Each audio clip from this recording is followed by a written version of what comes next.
Halo guys, kembali lagi di channel Devina Story. Kali ini aku akan menceritakan film yang berjudul My Cultivator Girlfriend, episode kelima dan keenam. Bagi yang penasaran, simak ya. Setelah kebangkitan dari Ying Xiong, Ruye pun terkejut melihat Ying Xiong bangkit, bahkan menghempaskan sayap biru yang sangat megah. Ryu semakin heran, karena kini kekuatan Ying Xiong sudah meningkat. Bahkan kekuatan Ying Xiong sudah melampaui level Ryu. Ryu pun semakin ketakutan karena ia bisa mati karena kekuatan dari Ying Xiong. Tak mau menyerah, Ryu pun mengeluarkan cambuk merahnya untuk menyerang Ying Xiong. Namun serangan itu dengan mudah ditangkis Ying Xiong hanya dengan satu jari saja. Bahkan cambuk merah Ryu sekalian dimusnahkan oleh Ying Xiong.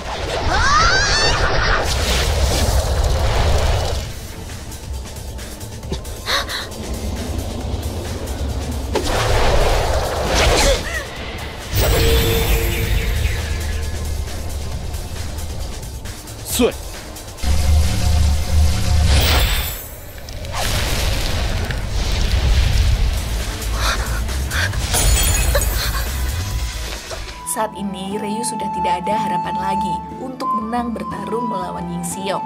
Karena tak mau mati di tangan Ying Xiong, Ryu pun memilih bunuh diri dengan cara menjatuhkan diri dari atas gedung. Tak disangka ternyata Ying Xiong malah menyelamatkan Ryu.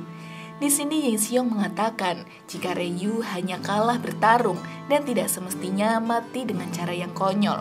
Ryu hanya perlu lari sejauh mungkin ketika kalah dalam bertarung. Sebelum pergi meninggalkan mereka, Ryu berpesan kepada Ying Xiong untuk mencari tahu tentang kekejaman dunia. Karena menurut Ryu, Ying Xiong ini tumbuh dalam lingkungan yang aman, jadi kurang mengerti tentang dunia luar.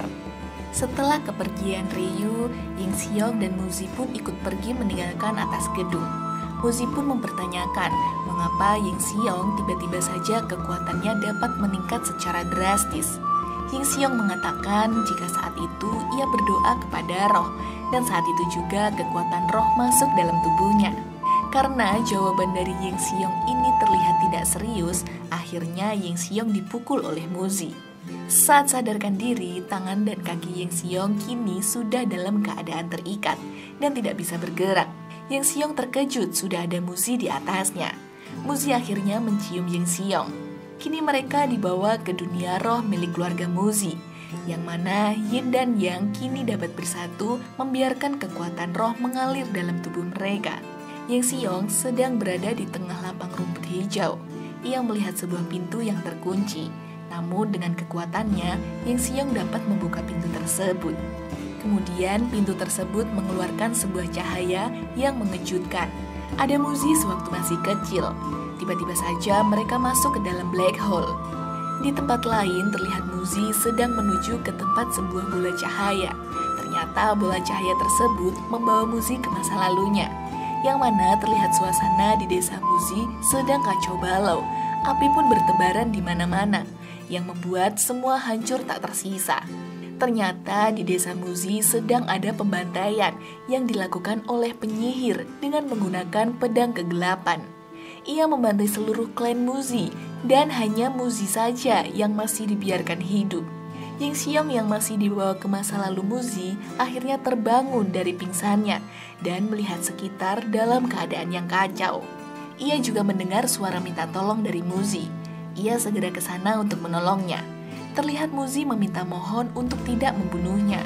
Ying Xiong dan Muzi kemudian terbangun dari tidurnya. Muzi terbangun dengan keadaan menangis karena teringat akan masa lalunya yang menyedihkan dan menyakitkan.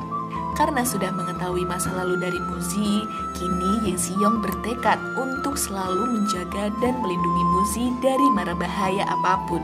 Muzi menceritakan jika dalam pembantaian itu, penyihir tersebut ingin mengambil harta karun milik keluarga Muzi, yaitu pedang surga kegelapan.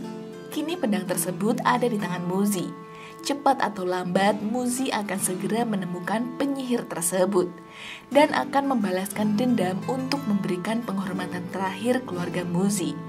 Namun jika penyihir itu datang sekarang, ia akan mati. Di sini Ying Xiong meminta untuk tidak khawatir akan hal itu karena semua akan dihadapi oleh Ying Xiong. Mendengar hal itu, Muzi kemudian mencium pipi Ying Xiong. Ying Xiong pun salting karena dicium Muzi.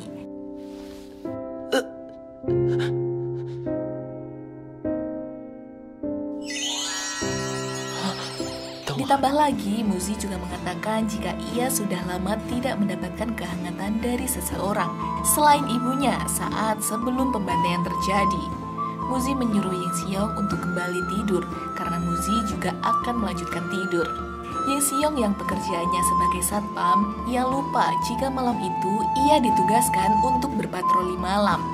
Namun saat ia sedang berjaga malam, ia teringat akan manik-manik yang diberikan oleh leluhur Muzi. Tapi sayang, kini manik-manik itu menghilang entah kemana. Ying Xiong kemudian kembali ke kamarnya. Terlihat ada Ruye sedang berada di atas kasurnya. Di sini Ruye beralasan jika ia tidak memiliki tempat tidur untuk malam ini. Ruye pun memohon untuk tidur di kasurnya Ying Xiong. Tuan Li pun menawarkan untuk tidur bersama dengannya. Namun Ying Xiong menolak dan malah memilih untuk tidur di lantai saja. Saat pagi menjelang, Ruye terlihat sedang digoda oleh seseorang. Namun ternyata tidak hanya satu orang saja yang ingin mendekati Ruye. Namun ada banyak lelaki yang ingin mendekati Ruye. Ruye lupa jika para laki-laki ini masih terkena mantra pengikat milik Ruye. Tiba-tiba saja Zhao datang menggunakan mobil kesayangannya. Tak lama Muzi datang menghampiri mereka. Di sini Zhao masih berusaha untuk mendekati Muzi. Walaupun sudah pasti sama Muzi ditolak, namun ia tak menyerah begitu saja. Karena sejatinya Muzi ingin mencari lelaki yang layak bisa melindungi dan merawat Muzi dengan baik. Muzi malah menyuruh Zhao untuk mendekati Ryu saja. Namun Ryu juga menolaknya. Ia juga ingin memiliki laki-laki yang dapat melindungi dan merawatnya. Dan laki-laki yang Ryu inginkan adalah Ying Xiong. Saat itu juga Ryu dan Muzi berebut untuk mendapatkan perhatian dari Ying Xiong. Mereka ingin berkencan dan menonton film bersama. Zhao terlihat sedih melihat Muzi malah memilih orang lain daripadanya. Saat malam tiba, akhirnya Muzi dan Ruye berkencan bersama nonton film. Ying Xiong diperebutkan oleh Muzi dan Ryu. Karena saat nonton film, Muzi merasa ketakutan ia sampai memeluk Ying Xiong. Tak mau kalah, Ryu kemudian mencium pipi Ying Xiong. Saat film sudah selesai dan mereka akan pulang, ternyata di luar sedang hujan. Ying Xiong melepaskan jaketnya untuk melindungi dari hujan. Namun Ruye dan Muzi malah berebutan yang mengakibatkan Ying Xiong terjatuh. Pagi menjelang, Ying Xiong merasa bersalah dengan Muzi yang sudah salah paham karena Ryu mendekati Ying Xiong. Kini Ying Xiong membawakan sebuah hadiah untuk Muzi. Ia berharap Muzi menyukai hadiah tersebut. Namun di hadapan Ying Xiong ada segerombolan Zhao dan teman-temannya yang sudah siap menyerang Ying Xiong.